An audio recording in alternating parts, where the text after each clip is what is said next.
ఇట్లా కమిషన్లకో లేకపోతే డబ్బులకు ఆశపడి కక్కుర్తిపడి ఇట్లా నాణ్యత లేని బిల్డింగులు కట్టాలనే ఆలోచన ఈ ఇంజనీర్లకు బిల్డర్లకు మేనేజర్లకు మారాలి. ఎందుకంటే వీడు ఏదో నాణ్యత లేకుండా చేసిండు, సైట్ ఇచ్చిండు, ఆ క్వాలిటీ లేని ప్రోడక్ట్ ఇచ్చేసిండు, పోయిండు. వాడు పోయి ఆడి ప్యాలెస్లో పండుకున్నాడు. అక్కడ ఇటుకలకు పార పట్టుకొని లేకపోతే సిమెంట్ పట్టుకొని కూలీ నాలి చేసి పక్క రాష్ట్రం నుంచి వచ్చి బీహార్ నుంచో అక్కడి నుంచో ఇక్కడి నుంచో ముంబై నుంచో వచ్చిన ఈ కుటుంబము ఆ గోడలు కూలి చచ్చిపోయింది. ఇటువంటి ఇట్లా నాణ్యత లేని బిల్డింగులు కూలి చచ్చిపోయిన పరిస్థితి ఒక్క రాజకీయ నాయకుడికైనా ఈ దేశంలో ఏర్పడిందా? చూపించండి. ఒక్క రాజకీయ నాయకుడైనా నాణ్యత లేని బిల్డింగ్లో ఉండి కూలిపోయిన ఘటన నాకు ఒక్కసారి చూపించుర్రి. అట్లా చూపిస్తే నేను నా జర్నలిజాన్ని వదిలేస్తాను ఇవాళ నుంచి.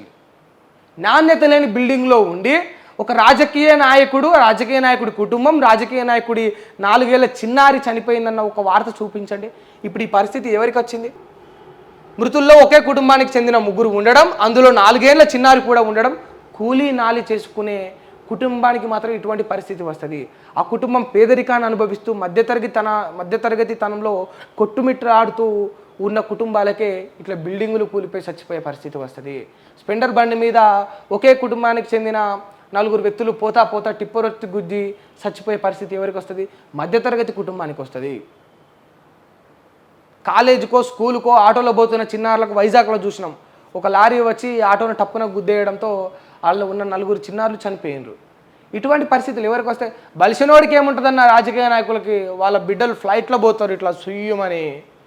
సచ్చేది ఎవడు? నువ్వు నేనే ఆటోలో పోయి బండ్ల మీద పోయి నాణ్యత లేని బిల్డింగ్ల కింద ఉండి. ఇటువంటి వ్యవస్థ మారాలి. ఈ దేశంలో ఇటువంటి విధానం మారాలి. అభివృద్ధి చెందాలి నా దేశం. అభివృద్ధి చెందిన నాణ్యమైన బిల్డింగ్లే కట్టాలి.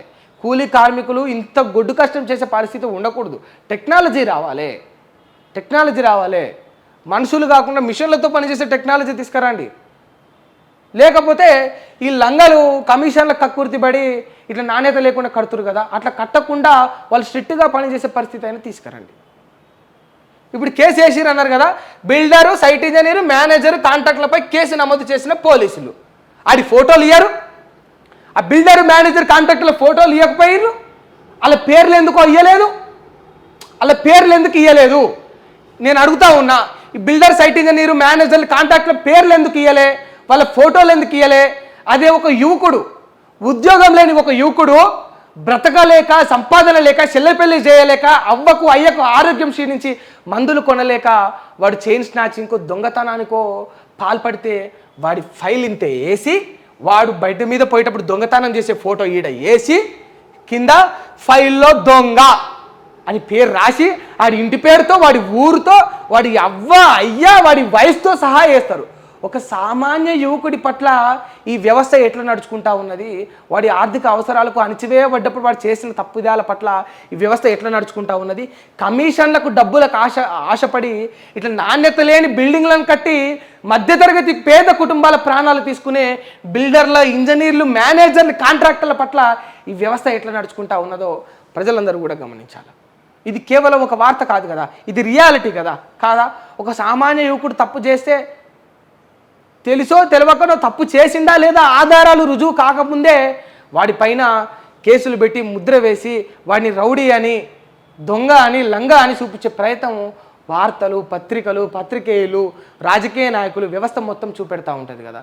మరి ఇట్లా ప్రాణాలను తీసుకున్న ఈ బడా బిజినెస్ మ్యాన్ల పేర్లు ఫైళ్ళు ఎందుకు రావు? దయచేసి ఇది మీరందరూ కూడా ఆలోచించాలి. నాలలో కొట్టుకొచ్చిన 2 మృతదేహాలట, బేగంపేటలో కలకలం. ఈ మృతదేహాల్లో ఒక రాజకీయ నాయకుడు ఏనాడా ఉన్నాడా? నాలలో కొట్టుకొచ్చినోడు ఒక్కడన్నా, ఒక బోసిడి క్యాన్ ఉన్నాడా? అంటాం, మేము బరాబర్ అంటాం. నాలలో కొట్టుకుపోయే పరిస్థితి ఎవరికి వస్తే సామాన్యులకే వస్తుంది కదా. వ్యవస్థ మారాలా, డెవలప్మెంట్ సరిగ్గా చేయాలా, నాలలో కొట్టుకుపోకుండా మీరు రోడ్లు సరిగ్గా చేయాలా. మా సొమ్ము కాదారా నాయన మీరు తినేది? మేము కట్టే పనులే కాదురా. వస్తా పెట్రోల్ పోపించుకొని వస్తే పెట్రోల్ పైన మేము పన్ను కట్టట్లేదా? డీజిల్ పైన కట్టట్లేదా?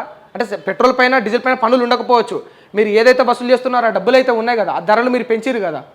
పప్పు పైన, ఉప్పు పైన, పొద్దున ఎండకు సలవ చేయాలని కొనే పెరుగు పైన కూడా మీకు, తినే పెరుగు పైన కూడా మీకు పన్ను కడతానే ఉన్నాం కదా. మేము పన్ను కట్టంది ఏముంది ఈ దేశంలో? మా డబ్బులు మేము చెల్లించింది ఎక్కడ ఈ దేశంలో? ఎక్కడ ఉంది? ఒక చోటు చెప్పండి, ఒక వస్తువు చెప్పండి, ఒక ప్రోడక్ట్ చెప్పండి. ఎవడన్నా దాతనో లేకపోతే జ్ఞాపకార్థకంగానో లేకపోతే ఇక ప్రేమతోనో ఇంకోటో ఎండాకాలం పెట్టే శలివేంద్రాల కాడ ఆ నీళ్ళ పైన మేము పన్ను చెల్లించమన్నా. ఆ నీళ్ళు ఉట్టిగా దాగిపోతాం. ఏదన్నా హిందూ ప్రేమనో లేకపోతే ఈ మసీదుల కాడ ఇచ్చే మలీల ముద్దలో లేకపోతే గుళ్ళకాడ పెట్టే సాయిబాబాగా అప్పుడు బుధవారం అన్నం పెడతారు. ఆ అన్నము వినాయక చవితికి పెట్టే అన్నదానం కానో లేకపోతే చర్చిలలో అప్పుడప్పుడు వీళ్ళకు ఈస్టర్ సంథింగ్ ఏవో పండుగలు అవుతాయి. ఆ పండుగలు అయినప్పుడు వాళ్ళు చికెన్ బిర్యానీ చికెన్ రైస్ పెడతా ఉంటారు. ఇటువంటి వాటి దగ్గర తప్ప ఈ వ్యవస్థలో మేము పన్ను కట్టండి ఎక్కడ కట్టం చెప్పాలి మీరు మాకు. ఒక్కటైన ఉన్నదా? అన్ని డబ్బులు సాధ్యమైన రూపకంగా మీరు మా నుంచి వసూలు చేసుకుంటా ఉన్నారు. అభివృద్ధి మాత్రం చేయట్లేదు.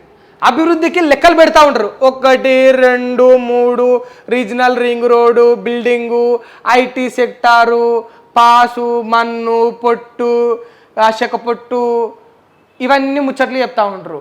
మరి మేము పట్టే పన్నులు ఎన్ని ఉంటే లెక్క ఉండే మాయి.